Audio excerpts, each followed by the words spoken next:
Hello, I'm Karen Griffin, Chair of this year's Program Committee for the 2017 Joint Hypertension Scientific Sessions here in San Francisco. And I'm with Dr. Kate Denton. She's a professor of physiology at Monash University in Australia, and she's this year's recipient of the Harriet Dustan Award. This award was established by the Council to honor Dr. Dustin's 50 years of contributions to the American Heart Association. A few of hers have been having been president of the American Heart Association, having also served on their Ethics and Research Committee, and she's also recipient of the Lifetime Achievement Award from the High Blood Pressure Council. Not to mention that she was the founding editor-in-chief of the journal Hypertension. So this award is given to a female investigator that has made outstanding contributions in the field of hypertension research. And congratulations to Dr. Denton here today for this very prestigious award, and very well deserved, I might say. So could you tell us a little bit about the topic of your talk? So the work that I talked about today was looking at the effect of renal catheter ablation, and what our studies clearly demonstrated is that renal denervation in a model of hypertensive CKD decreased blood pressure, and that this decrease was sustained out to 30 months post-denervation.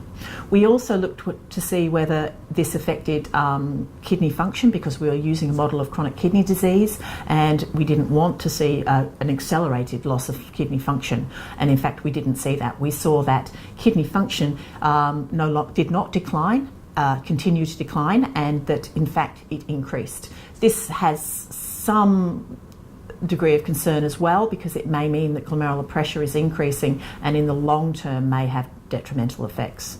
Finally, we also examined the effect of looking to see whether the sympathetic nerves are important in maintaining homeostasis. And so if you've undergone catheter ablation and loss of your renal nerves, can you respond to normal physiological challenges? What we looked at was hemorrhage. If you lose blood, can you respond adequately? Normally the sympathetic nerves means that blood pressure decreases initially, but recovers very quickly. They did not.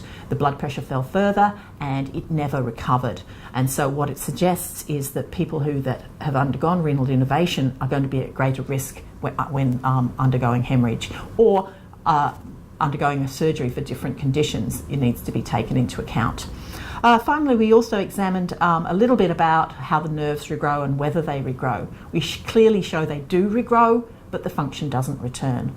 So overall, I think renal denervation is effective in terms of treating chronic kidney disease and hypertension.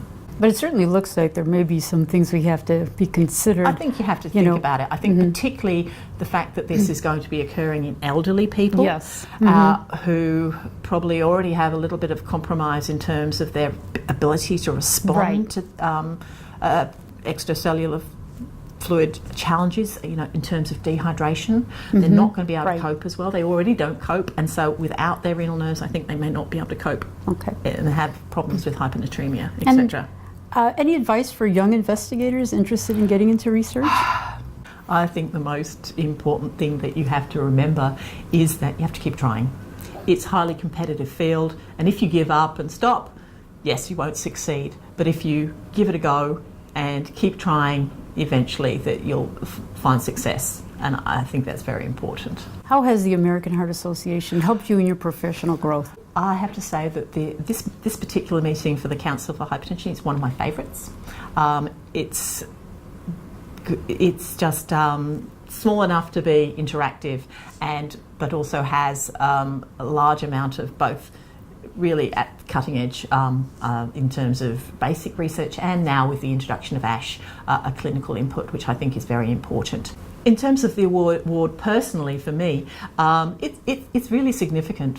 So in Australia, research is highly competitive, and so this international award raises my profile and gives me an edge in terms of funding in Australia. My own university is very impressed, and so it's great. Thank you. Well, congratulations, well deserved, and thank you for spending some time with us this morning. Thank you. Thank you.